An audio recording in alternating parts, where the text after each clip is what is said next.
Bon, comment ça se passe, Mathieu, ce festival, l'ambiance Ça se passe très bien, ouais, on s'amuse bien.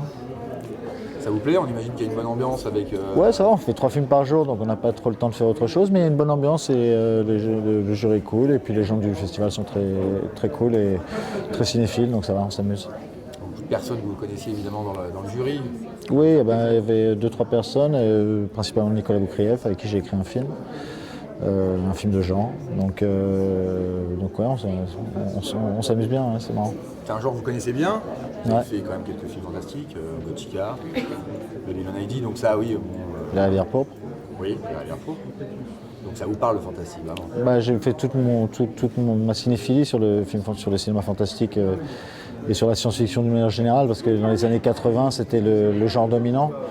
Et c'est cette époque qui a révélé les plus grands réalisateurs qui sont aujourd'hui, que ce soit les Coppola, les Lucas, les Spielberg, tout ça, ils sont nés dans ces années-là et ils ont tous fait des films de genre, des films de fantastique, des films d'horreur, des films de science-fiction. Voilà. Donc j'ai eu la chance d'être nourri à ce cinéma-là. C'est plus compliqué en France pour faire des films fantastiques, il n'y a pas trop de moyens. Il n'y a pas la même culture qu'aux États-Unis. Pourquoi ça ne prend pas plus en France? Parce que la nouvelle vague a tué entièrement le cinéma de genre. C'est-à-dire que nous avions créé le cinéma de genre. On a créé le cinéma fantastique, on a créé le cinéma de science-fiction. Méliès est le premier cinéaste à avoir fait de la science-fiction. Donc on a créé ce cinéma-là. On a créé le cinéma d'horreur, on avait Murnau, on avait Murnau que je raconte, on avait Franju, on a eu Cocteau, on a eu vraiment on a créé un cinéma et on fait partie de ce cinéma-là. Malheureusement, ou heureusement, la nouvelle vague a cassé toute cette créativité pour partir dans un cinéma basé sur l'ultra-réalisme, le cinéma vérité qui s'appelait comme ça et qui a stagné pendant beaucoup d'années et a continué parce que c'est une économie facile, c'est un cinéma intellectuel qui correspond à qui correspond à un certain état d'esprit français. Et anti-américain aussi, anti-cinéma justement de genre. Et donc ça a tué le cinéma de genre. Voilà. Je pense que le cinéma de genre français existe aujourd'hui, il faut qu'il se crée, c'est-à-dire qu'il faut qu'il y en ait. Plus il y en aura, plus il aura de son espace. Aujourd'hui, comme il est marginal, quand un film français de genre sort, ça marche rarement parce qu'il n'y a pas d'énergie, il n'y a pas de dynamique autour. Voilà.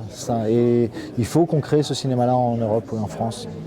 Parce qu'en Europe, il existe. En Europe, il existe. L'Espagne existe, l'Italie existe, l'Allemagne existe, l'Angleterre existe. On est les seuls à ne pas faire de films de genre. Parce que aussi, on fait des films en français et que les Allemands font des films en anglais, les Anglais font des films en anglais et ça se commercialise. Les Espagnols font des films en espagnol et ça se commercialise. Le français ne se commercialise pas dans le monde. C'est très difficile de vendre un film français. Il y a que le Luxembourg et les pays limitrophes qui peuvent le comprendre. On ne peut pas le vendre aux États-Unis comme ça. Tandis qu'on peut vendre aux États-Unis un film en espagnol parce que c'est la langue la plus parlé au monde. Et ça change complètement l'économie du cinéma. Donc en France, on n'a pas de cinéma de genre parce que pour pouvoir bénéficier du CNC, il faut faire des films en français. Et si on fait des films en français, on ne peut pas les exporter. Donc c'est très difficile de faire ce cinéma de genre qui n'a pas sa place en France. C'est une équation à résoudre. Et là, sur ce que vous avez vu, là, sans rentrer dans le détail, il y a des choses sympas, là, vraiment? Non, il y a des très bons films. Le genre se perpétue. Ce qui est étonnant, c'est cette volonté de renouveau, mais en même temps d'assises sur les bases du cinéma d'horreur, que ce soit le cinéma de zombies, le cinéma de fantômes. Ce qui est intéressant dans le cinéma de genre, c'est qu'il faut le connaître. Si on connaît le cinéma de genre, on connaît ses références. Et généralement, les gens qui font du cinéma de genre, qui font du cinéma d'horreur ou de fantastique, sont bourrés de références.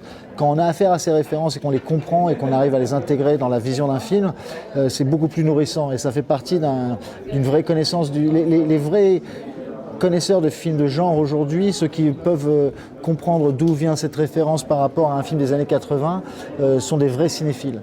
Parce que le cinéma de genre oblige à une maîtrise de la caméra, une maîtrise du montage, une maîtrise du son, que le cinéma vérité, par exemple, n'oblige pas du tout, ou qu'un cinéma plus intimiste n'oblige pas.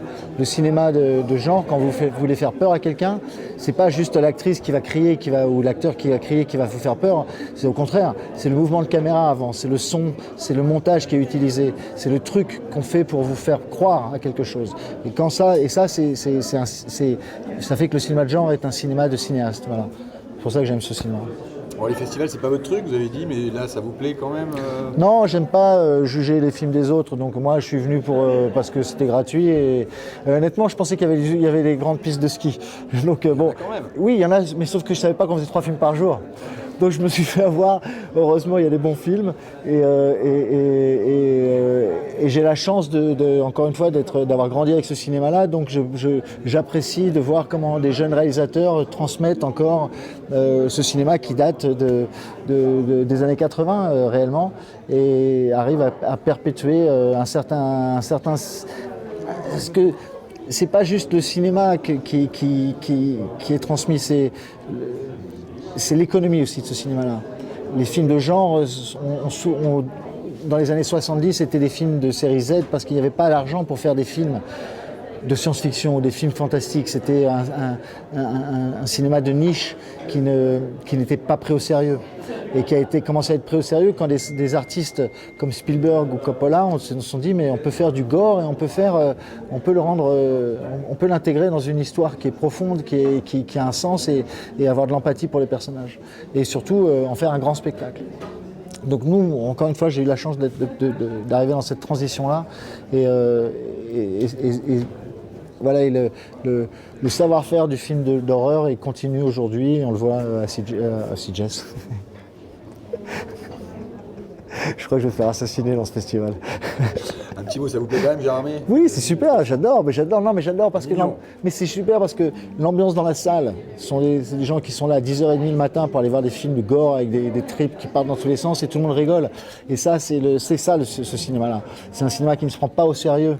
C'est un cinéma qui est vivant, c'est un cinéma qui est interactif avec le public, c'est un cinéma qui est obligé d'avoir un recul par rapport à lui-même et malgré tout, pour réussir, pour pouvoir choper les gens dans leurs émotions et arriver à les emmener dans un univers qui est complètement délirant, parce qu'on arrive à faire croire à des gens ce qu'on fait croire au cinéma fantastique, et c'est vraiment le trucage le plus parfait, quoi. Mais quand on y arrive, c'est qu'on est un vrai artiste. Donc il y a un mélange entre être obligé, c'est comme les clowns au cirque, quoi. Ils sont là pour faire rire, mais c'est des artistes. Et il y en a qui sont plus talentueux que d'autres. Voilà. Par contre, ils ont tous un nez rouge. Très bien. Un grand merci Mathieu, en tout cas. Merci à vous.